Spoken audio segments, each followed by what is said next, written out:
देश की राजधानी दिल्ली में बच्चों को कोरोना वैक्सीन की दूसरी डोज आज से दी जाएगी और 3 जनवरी से शुरू हुए बच्चों के लिए वैक्सीनेशन अब महाअभियान के तहत आज 21,029 बच्चों को वैक्सीन दी जाएगी। दरअसल 3 जनवरी को राजधानी दिल्ली में 21,029 बच्चों को वैक्सीन की पहली खुराक दी गई थी और अब पहली वैक्सीन डोज के 28 दिन बाद आज से दिल्ली में वैक्सीनेशन की दूसरी खुराक दी जाएगी। और वहीं आपको बता दें कि बच्चों को भारत में कोवैक्सीन दी जा रही है और देश की राजधानी दिल्ली में सोमवार शाम तक 13,604 बच्चों को टीका लगाया गया था। और वहीं सरकार के कोविड पोर्टल से मिली जानकारी के अनुसार पिछले एक हफ्ते में हर दिन दिल्ली में 9,001 बच्चों को कोविड का टीका लगाया गया है और कोरोना की तीसरी लहर और ओमिक्रॉन के खतरे को देखते हुए तेजी से बच्चों का टीकाकरण भी किया जा रहा है। और राजधानी दिल्ली में बच्चों को कोविड वैक्सीन के दूसरी डोज देने के लिए स्कूल में कैंप भी लगाए जाएंगे और इन कैंपों में उन बच्चों को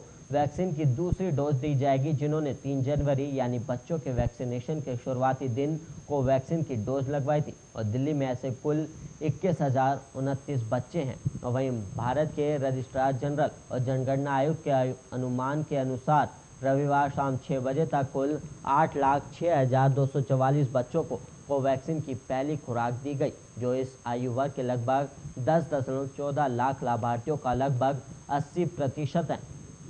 हालांकि दिल्ली सरकार द्वारा किए गए अनुमान के अनुसार इस आयु वर्ग के लगभग 7.5 लाख छात्र उसके द्वारा संचालित स्कूलों में पढ़ते हैं और इसके अलावा सरकार द्वारा सहायता प्राप्त स्कूलों में 50,000 से अधिक और निजी स्कूलों के 3.3 लाख छात्र पढ़ते हैं।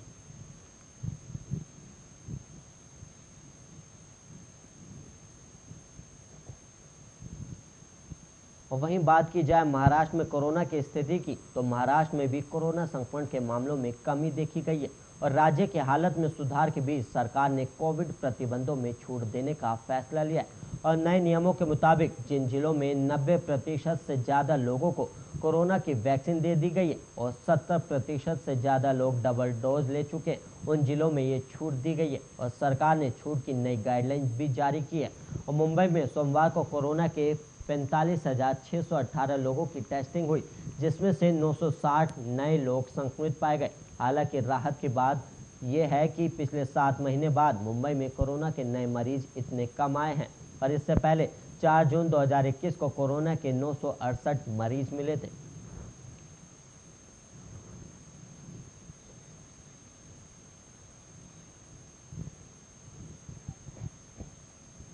यूपी में विधानसभा चुनावों के लिए चुनाव आयोग द्वारा 5वें चरण की अधिसूचना आज जारी की जाएगी और इस अधिसूचना के जारी होते ही प्रत्याशियों के नामांकन दाखिल की प्रक्रिया शुरू कर दी जाएगी और इस चरण में प्रदेश के 11 जिलों की 60 विधानसभा सीटों पर चुनाव होंगे और अधिसूचना जारी होते ही प्रत्याशी इन सीटों पर नामांकन भी दाखिल करा सकेंगे। और चुनाव आयोग के अनुसार प्रदेश में 5वें चरण में रायबरेली, अमेठी, सुल्तानपुर, चित्रकूट, प्रतापगढ़, इलाहाबाद, बाराबंकी, अयोध्या, बहराइच, गोंडा, श्रावस्ती आदि जिलों में वोट डाले जाएंगे और 5वें चरण में अवध, बुंदेलखंड और तराई क्षेत्र के 11 जिलों की 60 विधानसभा सीटों में 8 फरवरी तक प्रत्याशी अपना नामांकन दाखिल कर सकेंगे और वही नामांकन पत्रों की जांच 9 फरवरी को की जाएगी, जबकि प्रत्याशी अपना नामांकन 11 फरवरी तक वापस भी ले सकेंगे।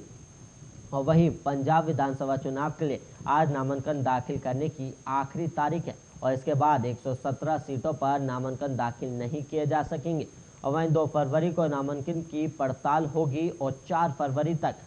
प्रत्याशी अपना नाम वापस ले सकेंगे। और वहीं मतदान 20 फरवरी सुबह 8 बजे से शाम 6 बजे तक होगा, जबकि काउंटिंग 10 मार्च को होगी और इन 60 सीटों पर मतदान 27 फरवरी को होगा। और वहीं आपको बता दें कि 5वें चरण के चुनाव के बाद प्रदेश में चुनावी सरगर्मियां पूर्वांचल की ओर अपने अंतिम चरणों की तरफ बढ़ जाएंगी और गौरतलब है कि राज्य में प्रथम चरण में पश्चिमी जिलों में मतदान होना है और वहां पर इस समय चुनाव प्रचार जोरों पर है और सभी पार्टियां वहां पर अपना दमखम दिखाने में लगी हुई हैं। वेस्ट यूपी में पहले और दूसरे चरण मतदान होगा और वहीं यहां पर पहले चरण के लिए 10 फरवरी को मतदान होना है और गौरतलब है कि उत्तर प्रदेश विधानसभा चुनाव के पहले चरण की 58 सीटों के लिए गुरुवार को 623 उम्मीदवार पहले चरण के लिए मैदान में हैं और वहीं 35 कैंडिडेट्स ने अपना नाम वापस ले लिया था। और वहीं आपको बता दें कि उत्तर प्रदेश की 403 विधानसभा सीटों के लिए चुनाव आयोग ने 7 चरणों में चुनाव कराने की घोषणा की है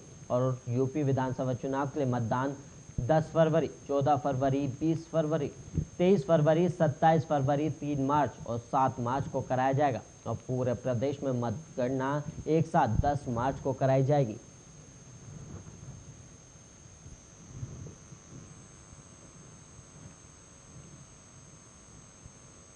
यूपी के हापुड़ जिले के धलौना विधानसभा और गढ़ विधानसभा पहुंचे एआईएमआईएम के राष्ट्रीय अध्यक्ष असदुद्दीन ओवैसी ने अपने पार्टी और उम्मीदवारों के लिए जमकर प्रचार किया और उन्होंने डोर टू डोर प्रचार किया, जिसमें हजारों की भीड़ उमड़ी और वहीं हजारों भीड़ों ने हिस्सा भी लिया। हालांकि ओवैसी के इस डोर टू डोर कैंपेनिंग में कोविड-19 प्रोटोकॉल आचार संहिता की धज्जियां उड़ाई गई और वहीं प्रचार के दौरान एक बड़ा हादसा भी हुआ। दरअसल एक युवक इस प्रचार प्रसार में करंट लगने से घायल हो गया और ओवैसी को देखने के लिए ट्रक पर चढ़ा युवक हाई टेंशन तार के चपेट में आ गया और वो वहां पर झुलस गया। फिलहाल उसे अस्पताल में भर्ती भी कराया गया और जनपद हापुड़ के गढ़मुक्तेश्वर विधानसभा से प्रत्याशी फुरकान चौधरी के लिए प्रचार प्रसार और मतदाताओं से डोर टू डोर जनसंपर्क करने के लिए आए कार्यकर्ताओं में से एक 11,000 की बिजली की लाइन की चपेट में आने से एक कार्यकर्ता झुलस गया और वहीं असदुद्दीन ओवैसी के पहुंचने से पहले ही समर्थकों में